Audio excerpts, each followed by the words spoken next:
السلام علیکم ورحمۃ اللہ وبرکاتہ۔ بسم اللہ الرحمن الرحیم۔ دوستو، یہ اس نوجوان کا قصہ ہے جو بڑی مشقت، تھکن اور تھکان کے بعد یونیورسٹی کے مرحلے تک پہنچ گیا تھا۔ اس کی تعلیم مکمل ہونے میں صرف 1 سال باقی تھا۔ اس نے پروگرام بنایا کہ گھر والوں کو بتائے بغیر بیرون ملک سفر کرے، لیکن ساتھ ساتھ یہ خیال بھی دامن گیر تھا کہ والدین اجازت نہیں دیں گے، جیسا کہ آج کل بری عادت کے پیش نظر والدین کو رکاوٹ سمجھا جاتا ہے۔ وہ عذر بہانے تلاش کرنے لگا کہ کیسے اپنے مقصد کو حاصل کرے۔ اس کے اندر ہی اندر ایک جنگ لگی ہوئی تھی۔ بالآخر ایک خیال سے دل کو قدر اطمینان حاصل ہوا اور امید کی کرن پھوٹتی نظر آنے لگی۔ وہ یہ کہ والدین سے اندرون ملک کسی شہر کی سیر و سیاحت کا بہانہ کر کے چلا جائے، تاکہ سال بھر کی تعلیمی تھکن کو اتار کر ذہن کو تر و تازہ کر سکے۔ بیچارہ باپ اس کی چالوں میں آ گیا اور اجازت دے دی۔ باپ کی ہاں سے پہلے ہی یہ دل میں سفر کی تیاریاں کرنے لگا اور فوراً بیرون ملک کا ویزا حاصل کرنے کے لیے دوڑ دھوپ کرنے لگا۔ بالآخر یہ معمہ تمام ہوا، جبکہ گھر والوں کو کچھ بھی علم نہیں تھا۔ جس دن سفر کا ارادہ تھا، آپ نے والد سے رقم کا مطالبہ کرنے لگا تاکہ اپنے ایام میں نزہت کو بے فکر ہو کر گزار سکے، جو 2 ہفتوں سے زیادہ نہ تھے۔ باپ نے موافقت کرتے ہوئے بیٹے کو خطیر رقم دے دی۔ نوجوان نے گھر والوں کو الوداع کہا اور ایک دوست کو ہمراہ لے کر ایئرپورٹ کی طرف چل دیے۔ راستے میں کہنے لگا کہ میں وہاں نہیں جا رہا جہاں تم لوگ سمجھتے ہو، بلکہ میں بیرون ملک جا رہا ہوں، اور اس کو صیغہ راز میں رکھنا۔ باقی تبادلہ خیالات فون پر ہوتا رہے گا۔ دوست نے کوئی تکرار نہ کی اور ایئرپورٹ پہنچ کر فلائٹ کا انتظار کرنے لگے۔ تھوڑی دیر کے بعد اعلان ہو گیا۔ نوجوان نے دوست کو الوداع کہا اور بھی تمام فرحت و سرور اڑان بھر دی۔ تھوڑی دیر بعد اپنے مطلوبہ شہر میں پہنچ گیا اور آرام حاصل کرنے کے لیے ایک درمیانے درجے کے ہوٹل کا انتخاب کیا۔ ہوٹل داخل ہوتے ہی اس نے سنگل بیڈ والا کمرہ لیا اور ساتھ ہی شراب کا آرڈر دیا تاکہ بے فکر ہو کر بھرپور آرام حاصل کر سکے۔ اس نے کمرے میں جا کر کپڑے تبدیل کیے۔ اچانک کیا دیکھتا ہے کہ ایک نوجوان عریاں لباس، چھریرا بدن لڑکی اس کی مطلوبہ چیزیں ہاتھوں میں لیے کھڑی ہے۔ اس نے یہ نظارہ کبھی نہیں دیکھا تھا۔ وہ آنکھوں کو ملتا ہی رہ گیا، نہ سچ کہہ سکتا تھا نہ جھوٹ۔ بالآخر جام پکڑا اور انگریزی میں بولا، تھینک یو۔ اس کی آنکھوں سے اس لڑکی کا تصور گم نہ ہوتا تھا۔ ایسا سامان فتنہ، پرفریب اور زہد و شکن منظر دل میں چنگاریاں سلگا رہا تھا۔ وہ تھکن بھول گیا، نشہ آور ڈرنک پیا اور ہوا میں اڑنے لگا۔ وہ اٹھا اور رقص و سرور کی محفل میں چلا گیا۔ خوف و دہشت بھی تھی کہ اس ماحول اور ایسے لوگوں سے شناسا نہ تھا۔ آداب مستی سے بیگانہ، عریاں جوان بدن تھر تھرا رہے اور دائیں بائیں جھول رہے تھے۔ چاہتا تھا کہ ان کا ہم نغمہ ہو جائے، لیکن خوف ذہن پر چھایا ہوا تھا۔ چند ساعتیں گزری تھی کہ اس کے میز پر ایک نوجوان لڑکی آ کر بیٹھ گئی، جو اس لڑکی جیسی تھی لیکن لباس مختلف تھا۔ لڑکی نے اپنے لیے چند مشروبات منگوائے۔ اور ان کی آپس میں گفتگو شروع ہو گئی۔ اس دوران بات کھلی کہ یہ تو وہی لڑکی ہے جو کمرے میں آئی تھی۔ نوجوان نے پوچھا کہ تمہارا لباس کیوں تبدیل ہوا؟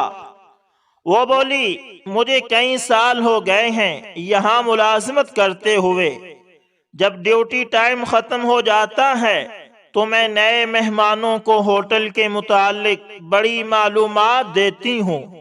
تمہیں یہاں دیکھ کر چلی آئی تاکہ کچھ تعارف ہو جائے۔ 3-4 گھنٹے کی نشست کے بعد اٹھنے لگے تو نوجوان میں حرکت کرنے کی سک نہ تھی۔ لڑکی نے اس کی مدد کی اور کمرے تک اسے چھوڑ آئی۔ اس نے کمرے میں داخل ہوتے ہی اپنے آپ کو بیڈ پر پھینک دیا اور خواب خرگوش کے مزے لینے لگا۔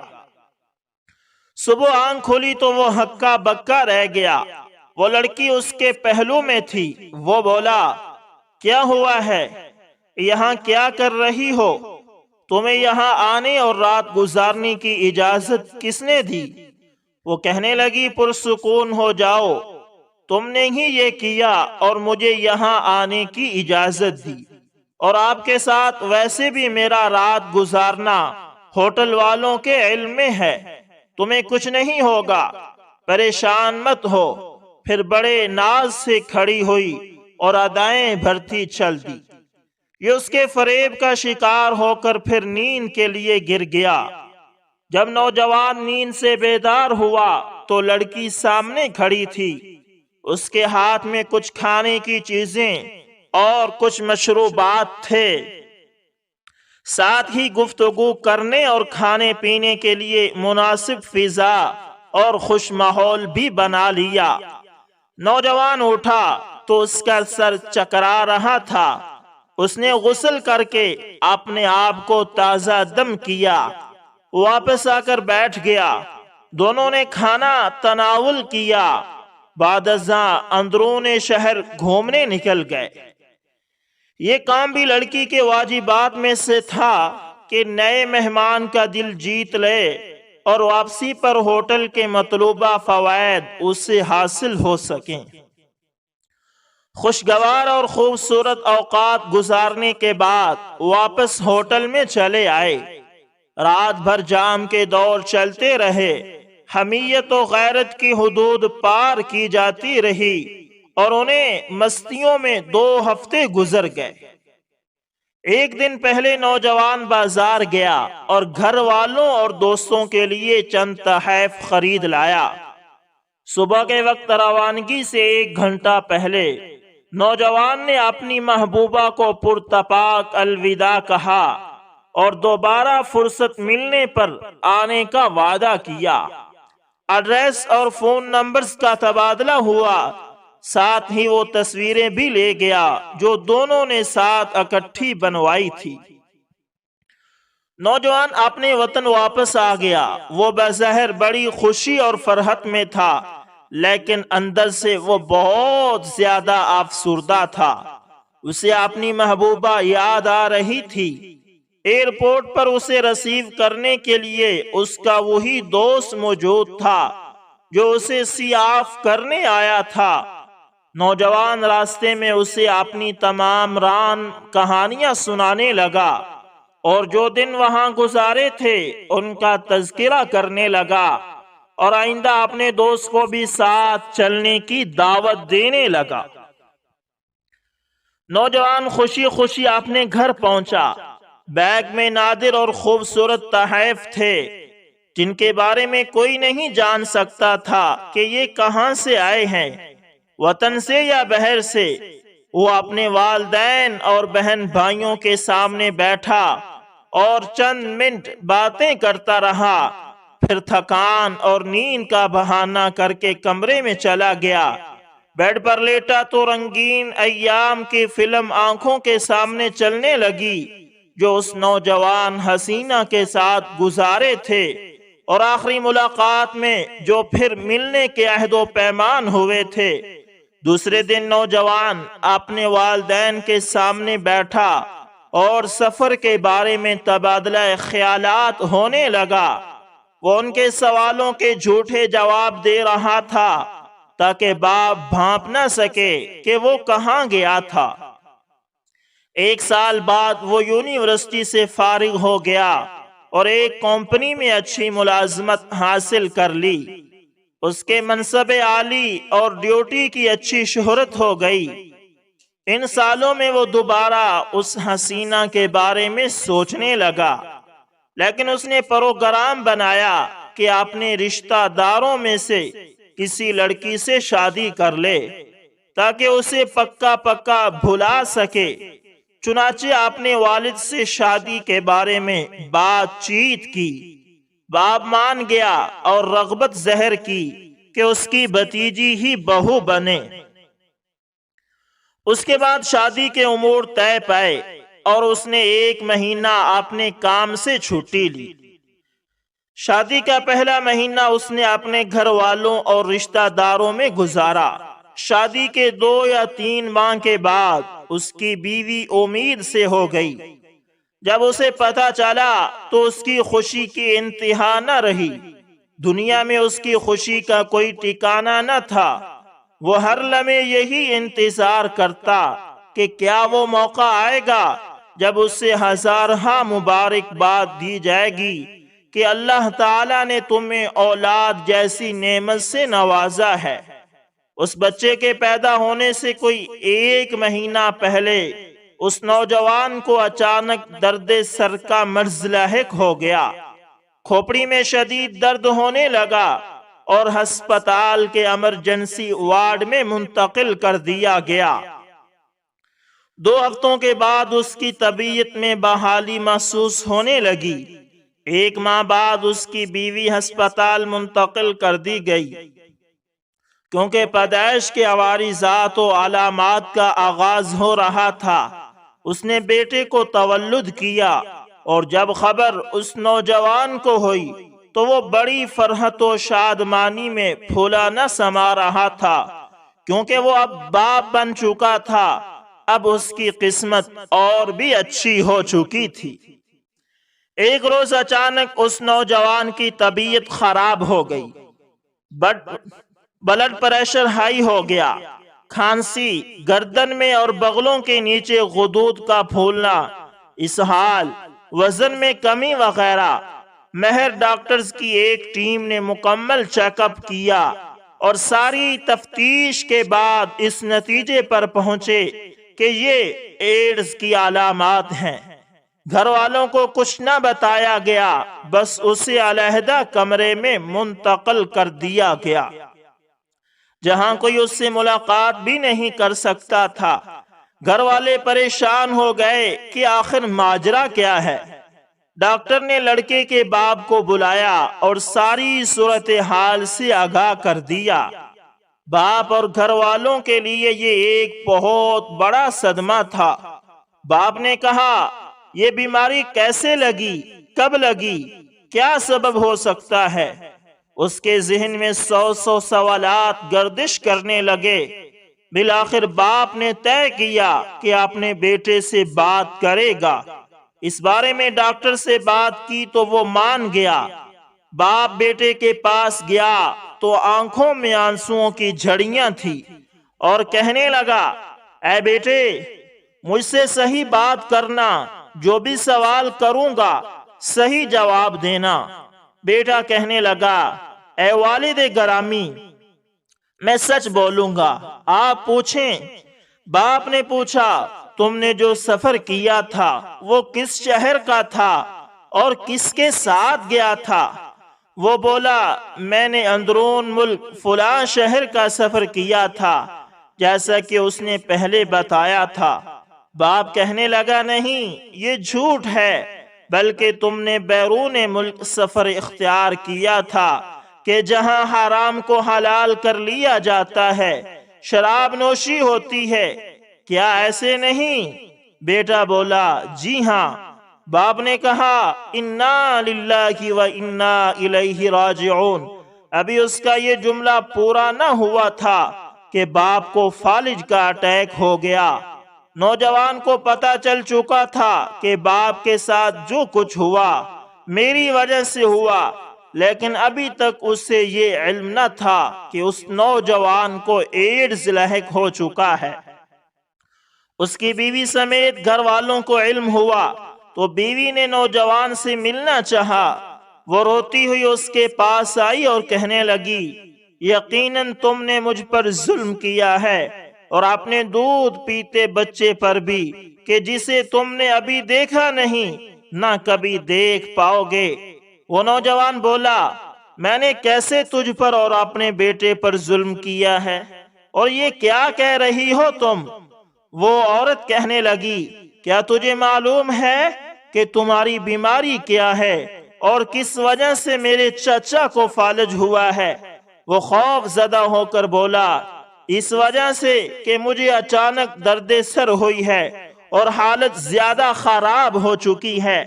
وہ بولی، کاش ایسا ہی ہوتا۔ وہ کہنے لگا، تو پھر بتاؤ میری بیماری کیا ہے؟ وہ زارو قطار روتی ہوئی بولی، تم ایڈز کے مریض ہو۔ وہ کہنے لگا، کیا ایڈز؟ اسے سخت ذہنی دھچکا لگا۔ وہ فوراً جان لیوا ثابت ہوا۔ بیوی سامنے کھڑی تھی۔ اس خیال سے کہ وہ خوفناک خبر سن کر بے ہوش ہو گیا ہے، ڈاکٹرز کو بلایا۔ تفتیش کے بعد پتہ چلا کہ وہ فوت ہو چکا ہے۔ دیگر گھر والے اس کی بیوی کی چیخ و پکار سن کر کمرے میں آئے۔ اس کی بیوی کی طرف دیکھ رہے تھے جو صدمے کی عجیب و غریب کیفیت میں مبتلا تھی۔ اسے فوراً ایک اور وارڈ میں منتقل کر دیا گیا اور ہسپتال کا عملہ فوت شدہ نوجوان کی تجہیز و تکفین کرنے لگا اور دیگر ضروری کاغذات مکمل کرنے لگا۔